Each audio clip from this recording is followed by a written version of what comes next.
오늘 우리에게 주시는 말씀은 고린도후서 2장 12절로 17절까지입니다. 지난주에 이어서 계속 보겠습니다. 고린도후서 2장 12절로 17절.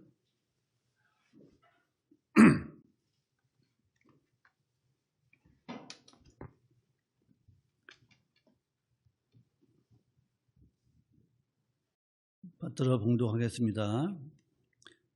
내가 그리스도의 복음을 위하여 드로아의 이름에 주 안에서 문이 내게 열렸으되 내가 내 형제 디도를 만나지 못하므로 내 심령이 편치 못하여 저희를 작별하고 마게도냐로 갔노라. 항상 우리를 그리스도 안에서 이기게 하시고 우리로 말미암아 각처에서 그리스도를 아는 냄새를 나타내시는 하나님께 감사하노라. 우리는 구원 얻는 자들에게나 망하는 자들에게나 하나님 앞에서 그리스도의 향기니 이 사람에게는 사망으로 쫓아 사망에 이르는 냄새요 저 사람에게는 생명으로 쫓아 생명에 이르는 냄새라. 누가 이것을 감당하리요? 우리는 수다한 사람과 같이 하나님의 말씀을 혼잡하게 하지 아니하고 곧 순전함으로 하나님께 받은 것 같이 하나님 앞에서와 그리스도 안에서 말하노라. 아멘. 한 주간도 평안하셨습니까? 예, 건강한 모습 뵙니까 참으로 반갑습니다. 그리고 감사합니다. 예, 우리가 지금 6월 한 달을 고린도 후서를 보죠. 예. 자, 지금 바울이 에베소에서 디도에게 눈물의 편지를 써서 보냅니다. 2장 4절이죠. 2장 4절. 내가 큰 환난과 애통한 마음이 있어 많은 눈물로 너에게 썼노니, 이 눈물의 편지를 써서 디도에게 주어서 이제 고린도 교회에 보냅니다. 왜냐하면은 고린도 교회에 문제가 많았잖아요. 그래서 그 문제를 일으킨 그 죄인들을 징계하라고 하는 그런 여러 가지 그런 내용을 써서 디도에게 줘서 보냅니다. 그러고 나서 고린도에서 디도, 너는 이제 그 고린도 교회의 새로운 소식을 가지고 우리 어디서 만날까? 에베소에서 저 위로 올라가면 드로아라고 해요. 드로아에서 만나자. 그래서 바울은 이제 에베소에서 떠나서 드로아로 갑니다. 그런데 고린도에서 와야 할 디도가 드로아에 못 만나요. 그래서 마음이 편치가 못해요. 우리가 여행하다 보면은 한 사람이 낙오되든가 또 그럴 경우에 얼마나 그 일행이 불편합니까? 그래서 마음이 편치 못해요. 그래도 일정 때문에 이제 바울은 마케도니아로 건너갑니다. 거기서 이제 디도를 만납니다. 그런데 이제 디도가 가져온 소식이 있겠죠. 고린도 교회가 바울의 이 편지, 눈물의 편지를 받고 변했다는 소식을 듣고 위로를 받습니다. 그것이 고린도후서 7장 5절에 나와 있습니다. 고린도후서 7장 5절을 보면은 잠깐 보실까요? 고린도후서 7장 5절. 저희 5절만 읽을게요. 16절까지 읽어야 되는데 같이 읽을까요? 시작. 우리가 마게도냐에 이르렀을 때에도 우리가 육체가 편치 못하고 사방으로 환난을 당하여 밖으로는 다툼이요 안으로는 두려움이라. 이처럼 사도 바울이 가는 곳곳마다 예수를 전하면서 안팎으로 어려움을 당하는 그런 상황이에요. 그럼에도 고린도에서 이제 사도 바울의 편지를 받고 이제 징계하고 또 용서하고, 지난주에 말씀드렸죠. 용서에 대해서 위로를 받습니다. 그 위로 받는 말이 쭉 고린도후서 7장 이제 5절로 쭉 밑으로 나옵니다. 그렇지만 바울은 지금 현재 오늘 본문의 그 심정은 뭐냐면은 굉장히 어려운 상황이에요. 그렇죠? 예수님의 그럼에도 불구하고 어려운 상황에 있음에도 불구하고 만나지 못하고 디도를 만나지 못하고 이런 어려움이 있지만은 자기가 하는 일, 예수님의 복음을 전하는 일, 즉 예수님의 향기, 예수님의 냄새를 나게 하시는 하나님께 대한 감사하는 거예요. 여기 냄새라니까 갑자기 무슨 냄새인가, 그 말씀을 제가 좀 설명해 드리려고 그래요. 무슨 냄새예요? 향수 뿌렸어요? 아니에요. 사도 바울이 자기가 하는 일, 전도 사역, 이 바로 예수의 향기를 내게 하는 그 일 아니겠습니까? 그 일을 당시 로마에서 전쟁에서 승리한 장군은 자기 군대 행렬을 이끌고 제우스 신전에 있는 그 신전에 가서 제물을 드리고 향을 피웁니다. 향. 우리도 향냄새 가끔 맡아요. 이 복도에서 저쪽에 있는 분이 향을 피워요. 어쨌든 그 로마 군대 장군이 향을 피웁니다. 근데 그 향 냄새가 얼마나 진동하는지 로마 시내에 꽉 찼다는 거예요. 그래서 우리가 뭐 탁구 게임하고 옛날만 해도 운동하고 귀국하면 막 카퍼리도 하잖아요. 그걸 보려고 수십만이 모이잖아요. 그런 것처럼 군대가 로마 장군이 승리하고 돌아올 때 그 행렬을 보지 않아도, 일부러 가서 보지 않아도 로마 시민들은 이 향냄새를 맡고서 우리 로마 장군이 이겼구나, 자기들의 승리를 알았다는 거예요. 얼마나 그 향내가 진동하는지. 그래서 바울은요, 이 로마 장군이 피운 그 향냄새, 그 향기를 예수 그리스도의 향기로, 냄새로 비유하는 거예요. 즉 예수 그리스도의 향기는 각자에게, 그렇죠? 각자에게 구원이고 또는 심판이에요. 오늘 방금 저희가 읽었죠? 한번 보실까요? 14절 다시 한번 읽을까요? 같이 시작. 항상 우리를 그리스도 안에서 이기게 하시고 우리로 말미암아 각처에서 그리스도를 아는 냄새를 나타내시는 하나님께 감사하노라. 누가 나타나요? 사도 바울 일행이에요. 감사하노라. 15절 시작.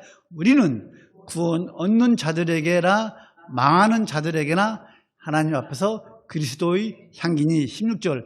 이 사람에게는 사망으로 쫓아 사망에 이르는 냄새요, 저 사람에게는 생명으로 쫓아 생명에 이르는 냄새라. 그렇죠? 자, 이 말씀이 무슨 말씀이냐 하면은, 자, 로마의 개선 장군이 이제 승리하고 와서 신전 앞에서 그 향 냄새, 향을 피우잖아요. 로마 시내에 가득한 그 향 냄새가 전쟁에 져서 잡혀온 포로들에게는 어떤 냄새예요?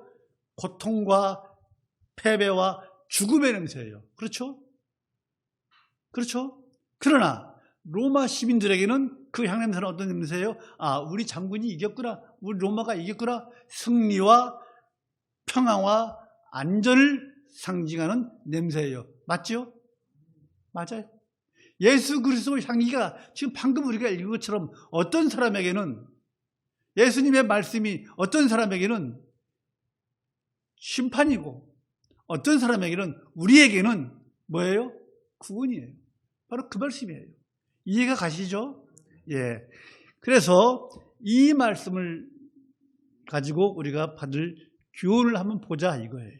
자, 첫 번째로 여러분과 우리 모든 성도는요, 예수 안에서 승리자인 줄로 믿으시기 바랍니다. 우리는 다 승리자예요. 14절에서 사도 바울이 항상 우리를 그리스도 안에서 이기게 하시고, 뭘 이기게 했다는 거예요? 우리가 누구하고 싸웠어요? 아니잖아요. 바울이 이 말을 할 때 상황이 안 좋았잖아요. 자신이 세운 그 고린도 교회에서 맨날 싸우고 자기를 비판하고 아볼로파, 게바파, 베드로파 나뉘고 얼마나 다툼이 심했습니까? 또 사도 바울의 사도권을 부인하고 그런 상황에, 그런 소식을 듣는 거예요. 그래서 그 권면의 편지를 써서 디도에게 좀 보내서 고린도에게 보낸 거 아닙니까? 그런데 고린도에서 새로운 소식을 가져와야 할 디도가 들어와야 오질 않는 거예요. 마음이 편치 않아요. 아까도 말씀드린 것처럼 여행하다가 누가 나고지던가 실종돼봐요. 마음 편합니까? 아니잖아요. 그래서 바울의 입장에서는 일이 뜻대로 안 되는 거예요. 일이 제대로 안 되는 거예요. 그래서 불안하고 초조하고 실망이 커요. 그렇지만 사도 바울은 한탄하지 않았어요. 오히려 항상 우리를 그리스도 안에서 이기게 하신다고 고백하고 있잖아요. 그렇죠? 여러분, 어려운 상황에 있는 사람이 이처럼 그리스도 안에서 내가 이길 것이다, 나는 이깁니다 라고 하는 그런 고백을 하기가 쉬울까요? 어려울 거예요. 여러분은 어떻게 생각하십니까? 우리는 어떨까요? 어려운 상황이 닥쳤을 때 과연 나는 예수 그리스도 안에서 난 이길 거야, 그런 확신이 있느냐 이거예요. 여러분, 우리 하나님은요, 우리가 실패한 것 같이 보여도 그리스도 안에서 우리를 이기게 하시는 하나님이신 줄로 믿습니다. 왜? 우리 하나님은요, 역전의 하나님이시라고 말씀드렸죠. 역전의 하나님이신 줄로 믿습니다. 요한복음 16장 33절을 한번 보실까요? 요한복음 16장 33절. 요한복음 16장 33절. 신약성경이죠. 요한복음 16장 33절. 같이 읽으십시다.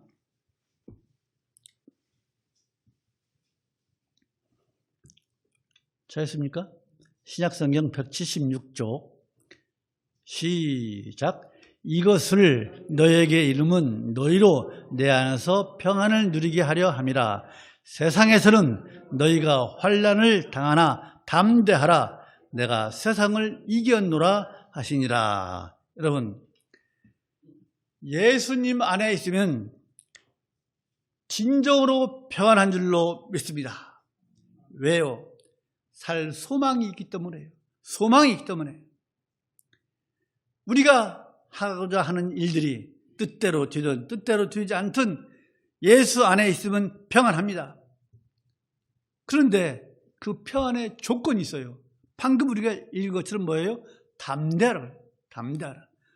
담대하게 세상을 이기는 거예요. 담대하게 세상을 이길 때 우리의 마음이 평안한 거예요. 예수님께서 이기셨기 때문에 그 안에 있는 우리 또한 승리할 줄로 믿습니다. 그래서 예수 안에 있는 자는 늘 승리를 맛보며 사는 거예요. 아닌 것 같아요. 우리가 살면서 보면. 왜? 우리가 살다 보면요, 믿음을 흔드는 그러한 어려움, 실패, 고난이 있잖아요. 그렇죠? 믿음을 흔들어요. 그러나 그런 가운데서도 우리 성도는 평안을 가질 수 있습니다. 왜? 승리하신 주님께서 우리 안에 계시고 또 우리가 주님 안에 있기 때문이죠. 포도나무가 가지가 포도나무에 붙어 있는 것처럼 요한복음 15장 5절로 8절 말씀처럼. 그렇죠? 여러분, 잘 들으십시오. 믿음이라는 것은요, 우리가 가지고 있는 이 믿음이라는 것은요, 우리의 심적인 어떤 그 불안, 우리 마음의 어떤 그런 불안을 해소하는 그런 심리요법이 아니에요. 그런 것이 아니에요. 믿음은요, 그리스도 안에 있는, 예수 안에 있는 여러분이나 저나 모든 성도에게 승리가 보장되어 있다는 것을 확신하는 것이 믿음이에요. 최종적으로 우리는 승리한다. 그것이 믿음이에요. 이걸 믿으시는 우리 모두가 되기를 간절히 소망합니다. 주님께서 함께 하시면요, 우리 주님께서 함께 하시면 어떤 풍랑이나 광풍이 불어온다 할지라도 우리는 안전한 줄로 믿습니다.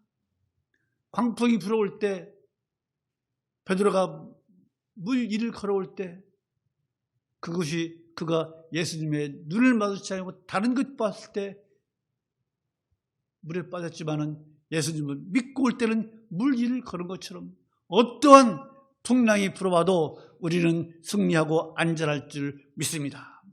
그래서 우리는 이것을 믿으시고 잠잠히 우리 주님만 바라보시는 우리 모두가 되기를 간절히 소망합니다. 로마서 8장 37절, 그러나 이 모든 일에 우리를 사랑하시는 이로 말미암아 우리가 넉넉히 이기느니라. 그렇죠? 우리를 사랑하시는 이로 말미암아, 주님으로 말미암아 우리가 넉넉히 이긴다고 말씀하고 있습니다. 또 여러분, 요한 1서 5장 4절, 대저 하나님께로서 난 자마다, 다 여러분 우리 모두 다 하나님께로서 난 자입니까? 하나님께로서 난 자마다 세상을 이기느니라. 그렇죠?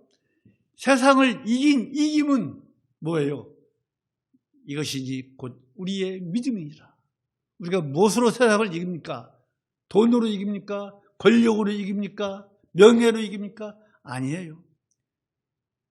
믿음이에요.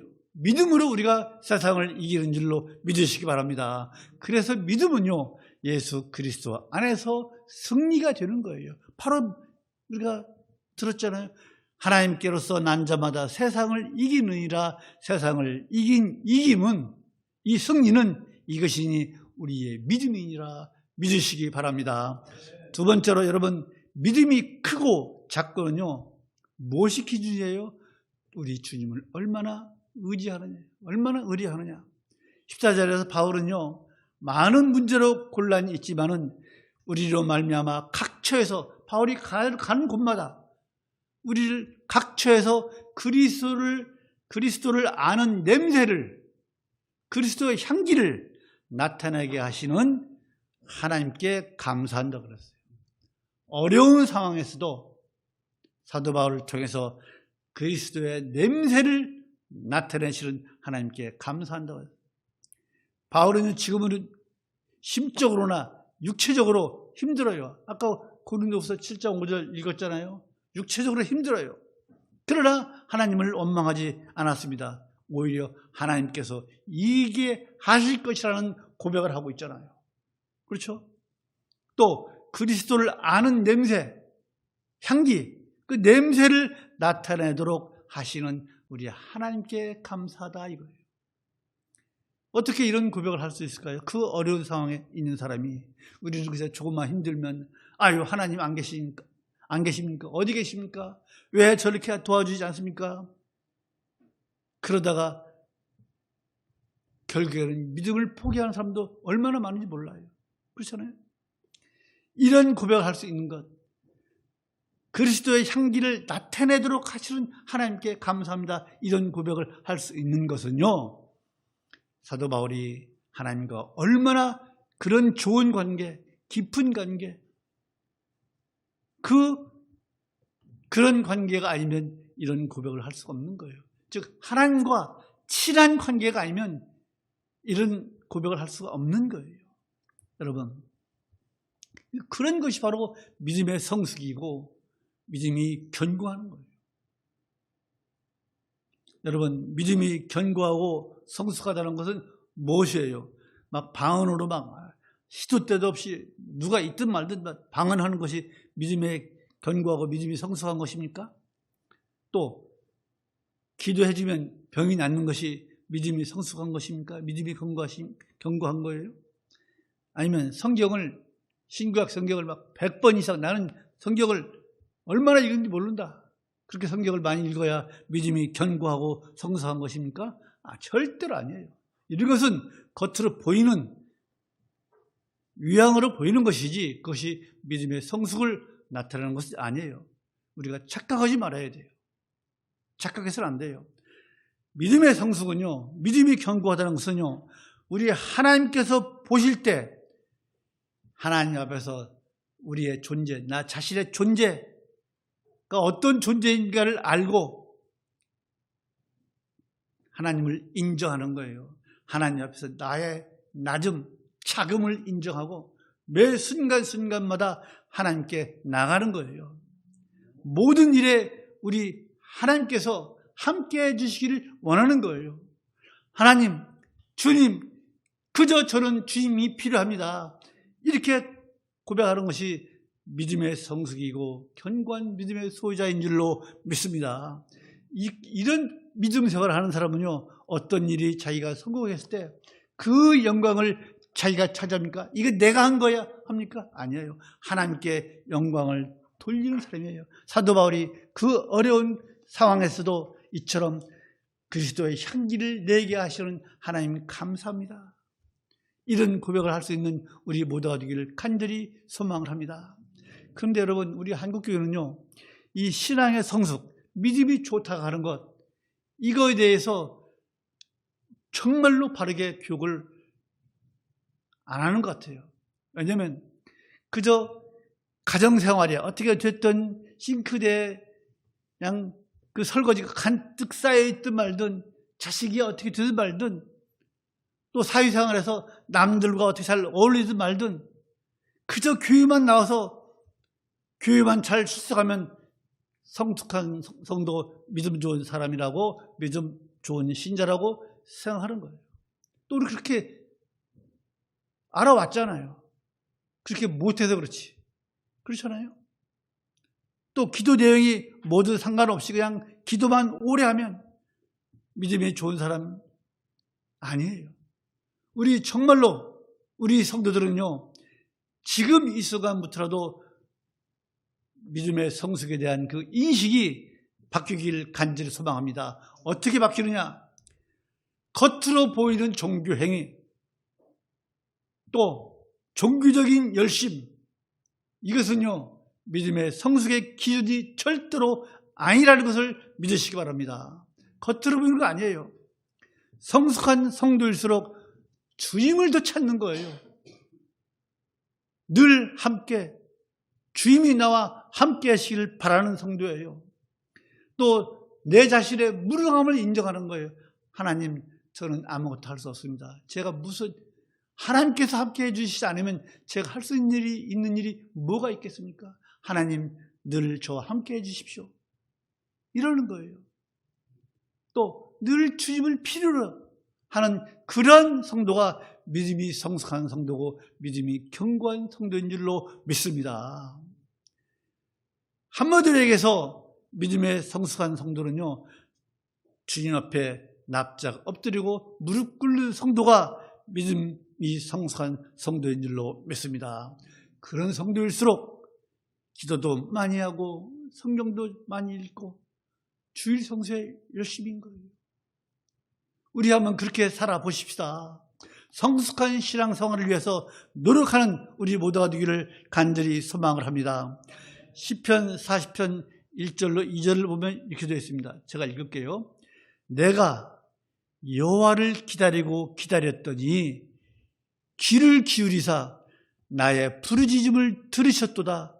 나를 기가 막힐 웅덩이와 그 수렁에서 끌어올리시고 내 발을 반석 위에 두사 내 걸음을 견고케 하셨도다.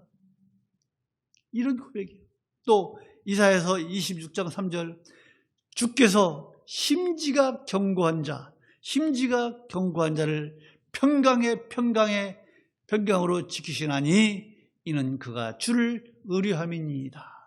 여러분, 우리 하나님께서요, 심지가 견고한 자를 평강에 이르도록 한다는 거예요. 심지가 곧다는 건 뭐예요? 하나님 말씀에 확고하게 서 있는 자, 하나님 말씀을 확고하게 믿고 그 말씀 위에 서 있는 자가 심지에 곧은 자예요. 그에게 평강이 있다는 거예요. 세 번째로 여러분, 우리 성도는요, 어디에 있든지 그곳에서 그리스도의 냄새가 나게 하시길 간절히 소망합니다. 그리스도의 향기를 바라시는 우리 모두가 되십시다. 14절에서 우리로 말미암아 각처에서 그리스도를 아는 냄새를 나타내시는 하나님께 감사하노라. 사도 바울이 가는 곳마다 그리스도의 냄새를 나타내게 해주시니 감사가 이거예요. 여러분, 하나님께서 우리에게 바라시는 게 뭐예요? 하나님께서 우리에게 바라시는 것은요, 우리의 삶 속에서 예수 그리스도의 냄새가 나는 거예요. 예수 그리스도의 향기를 내는 것이 우리 하나님께서 우리에게 바라시는 거예요. 맞죠? 우리 하나님께서, 그렇게 해서 우리 주님께서 그 일을 위해서 어떤 일을 하십니까? 사람을 세우세요, 사람을. 그래서 십자가에서 돌아가시고 성취 하나에서 세운 사람이 누구예요? 사도 바울이잖아요. 사도 바울, 사도행전 9장 15절로 16절을 보면 이방인을 위해서 세운 사람이에요. 그렇죠? 한번 보실까요? 사도행전 9장 15절로 16절.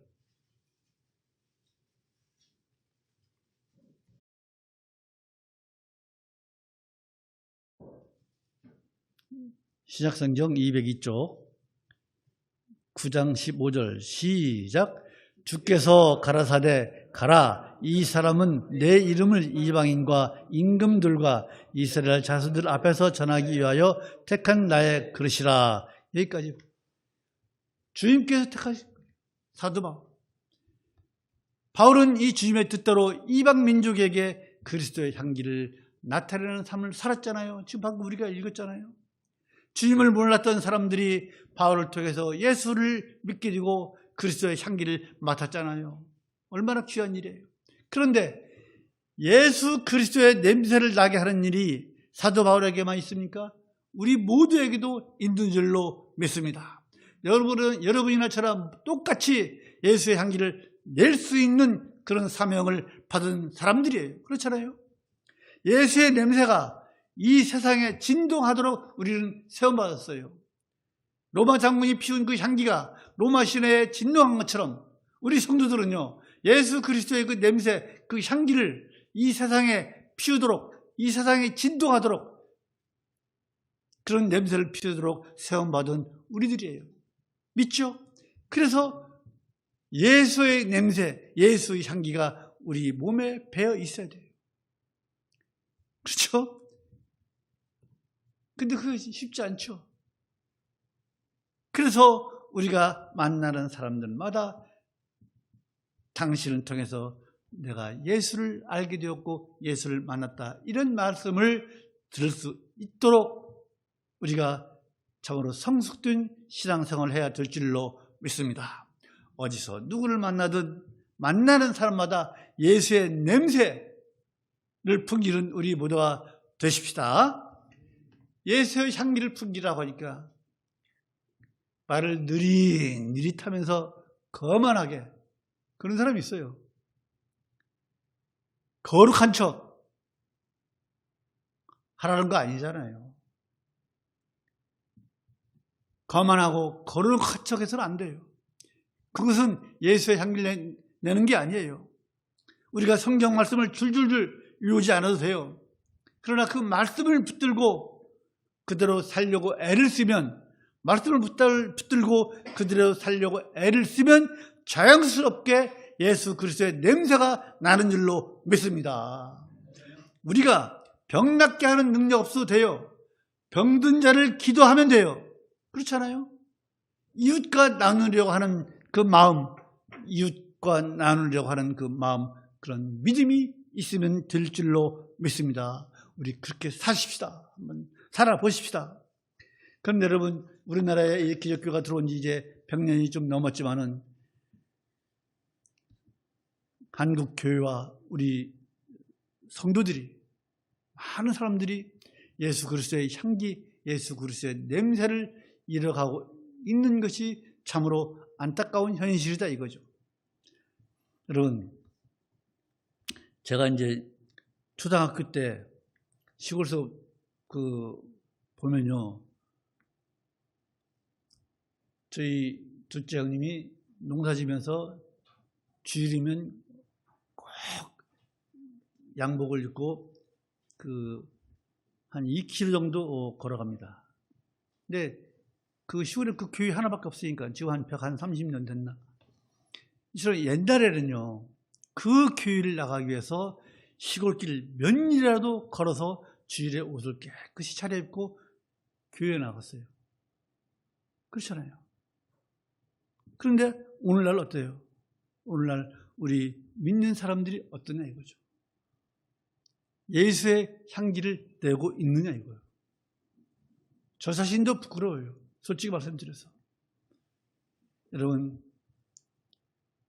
이제라도 우리 믿는 사람들이 예수의 냄새를 좀 냈으면 그런 삶을 살아가기를 간절히 소망을 합니다. 예수의 향기를 좀 내면서 사는 우리 모두가 되기를 간절히 소망합니다.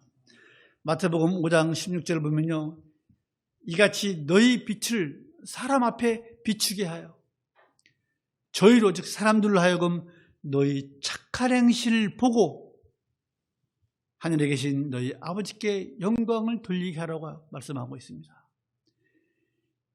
너희의 착한 행실, 그게 뭐예요? 그것이 바로 예수의 향기 아니겠습니까? 예수의 냄새예요. 우리 믿는 사람들의 그 착한 행실이 예수의 냄새인 줄 믿으시고 우리가 참으로 할 수 있는 한 우리가 착한 행실을 하면서 살아가는 우리 모두가 되기를 주님의 이름으로 축원합니다. 자, 마지막으로 네 번째, 여러분, 하나님의 말씀은요 단순하고 명료합니다. 확실합니다. 오늘 본문 17절을 보면요, 우리는, 같이 읽을까요? 시작. 우리는 수다한 사람과 같이 하나님의 말씀을 혼잡하게 하지 아니하고 곧 순전함으로 하나님께 받은 것 같이 하나님 앞에서와 그리스도 안에서 말하노라. 17절 보면요, 우리는 수다한 사람이 뭐예요? 많은 사람과 같이 하나님의 말씀을 혼잡하게 하지 아니하고, 뭐예요? 많은 사람들이 하나님의 말씀을 혼잡하게, 복잡하게 하고 있다는 얘기예요. 그 시대에도. 그래서 바울의 이 말은요, 역으로 말하면 하나님의 말씀은 단순 명료한데 많은 사람들이, 이처럼 수다한 사람들이 하나님의 말씀을 혼잡하게 한다, 복잡하게 한다, 이 말씀이에요. 그렇죠? 즉 많은 사람들이 하나님의 말씀에 자기 말을 섞어서 말함으로써 하나님의 말씀을 못 듣게 만들어서 사람들을 바로 믿지 못하게 한다, 이 말씀이에요. 그렇죠? 그걸 뭐 예를 수없이, 수도 많잖아요. 며칠 전에 말씀드린 그 다미 선교회 1992년 10월 28일 날 뭐 예수님 재림에서 휴거 일어난다. 그래서 전 재산 다 팔고 다 교회에 바치고 그 휴거 일어난다고 하는 목사는 그 돈 모아가지고 어땠다 그랬어요? 휴거 다음 해에 말려가지고는 채권 사버리고.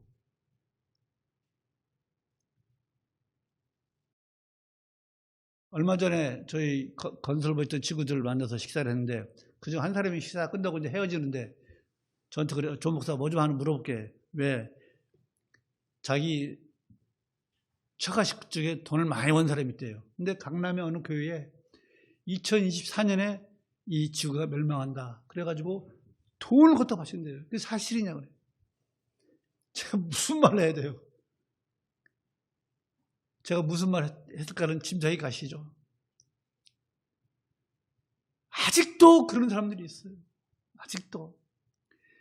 여러분, 사도행전 1장 7절을 보면요, 때와 기한, 그것은요 아버지께서 자기 권한에 두셨으니 너희는 알 거 없다 그랬잖아요.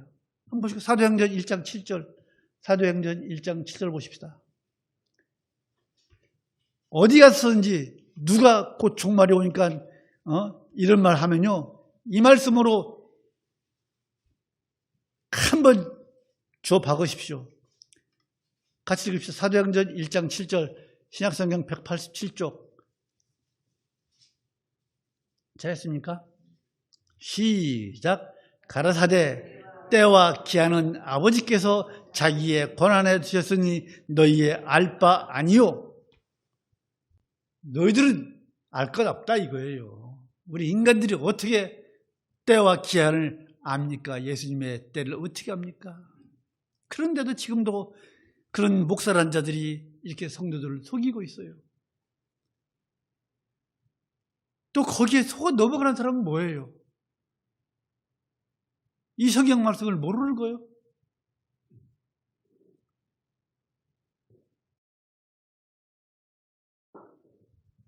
여러분, 하나님의 말씀은 단순하고 명료한 거예요. 그런데 거기에 사람들이 덧붙여서 자기 말을 해서 사람들을 혼란스럽게 만들었습니다. 사도 바울 때도 그래요. 그래서 오늘날 기독교가 얼마나 많이 욕을 얻어먹고 있습니까? 하나님을 영광스럽게 하기는커녕 하나님을 욕보이고 있는 것이 오늘날 일부 기독교인들 아닙니까? 그래서 많은 사람들이 상처를 받고 교회를 떠나고 교회가 이 세상에서 인정을 못 받고 있는 시대에 우리가 살고 있잖아요. 여러분, 하나님의 말씀을요, 지금 방금 사도 바울이 수단 사람과 같이 하나님의 말씀을 혼잡하게 하는 사람들, 그 사람들은 사탄의 종들, 이단들이에요. 그렇잖아요? 그런데 그 이단들은요, 겉으로 드러나잖아요. 청명석, 또 이만희 몇 번 말씀드렸잖아요. 박태선, 문선명, 이따위들 다 거짓말이잖아요. 그렇잖아요. 그들은 겉으로 드러났기 때문에 우리가 아는 거예요. 그러나 지금 방금 제 친구가 얘기한 것처럼 아직 드러나지 않았잖아요. 즉 기성교회에서 성도들에게 잘못 가르치는 것이 더 무서운 거예요. 그것이 더 무서운 거예요. 그래서 여러분, 말씀을요, 하나님의 말씀을요, 더하지 않고 빼지지 않고 제대로 말씀대로 전하는 것이 요즘 얼마나 귀한지 모릅니다. 우리가 그걸 아셔야 돼요. 참으로 이 시대는요, 참된 그 말씀이 사라져가고 있는 시대에 우리만이라도 성경 말씀을 제대로 알고 바로 알아서 저들에게, 사탄 마귀에게 속아 넘어가지 않는 우리 모두가 되기를 주님의 이름으로 축원합니다. 하나님의 말씀은요, 단순하고 명료하다는 걸 아시고 성경 이외에 다른 말씀, 다른 말 전하는 자들은 그들을 철저하게 배격하고 주의하시는 우리 모두가 되기를 간절히 소망합니다. 마지막으로 계시록 22장 18절로 19절 읽고 마치겠습니다. 요한계시록 보십시다. 하나님의 말씀은요, 단순합니다. 확실하고 명료합니다. 복잡한 것 아닙니다. 계시록 22장 18절로 19절 같이 읽으십시다. 잘했습니까? 계시록 22장 18절 19절 시작. 내가 이 책의 예언의 말씀을 듣는 각인에게 증거하노니 만일 누구든지 이것들 위에 더하면 하나님이 이 책에 기록된 재앙들을 그에게 더하실 터이요 만일 누구든지 이 책의 예언의 말씀에서 제하여 버리면 하나님이 이 책에 기록된 생명나무와 및 거룩한 성의 참여함을 제하여 버리시리라. 아멘. 기도하십시다. 거룩하신 하나님 아버지, 은혜를 참으로 감사합니다. 우리 하나님의 말씀은 단순하고 명료합니다. 확실합니다. 무엇을 더하고 뺄 것도 없습니다. 말씀대로 믿으면 됩니다. 그러나 이 시대는 너무나도 악하고 악하여서 사탄의 세상이 됨으로 인해서 하나님의 말씀에 더하고 어떤 것은 빼고 이래서 자기 말을 함으로 인해서 하나님께서 택하신 백성들을 혼란스럽게 하고 복잡하게 합니다. 그러나 우리 예양선교교의 모든 성도들은 하나님의 말씀을 바로 알고 말씀 위에 바로 서서 저들의 미혹에 넘어가지 아니하도록 우리가 참으로 깨어있는 그런 성숙한 믿음의 성도들이 다 될 수 있도록 주여 은혜를 베풀어 주시옵소서. 오직 말씀만 붙잡고 살아가는 우리 성도들이 되어서 우리 하나님을 기쁘시게 하는 우리 모두가 되기를 간절히 소망하오니 주여 그렇게 저희들의 삶을 인도하여 주시옵소서. 주 예수 그리스도의 이름으로 기도하였사옵나이다. 아멘.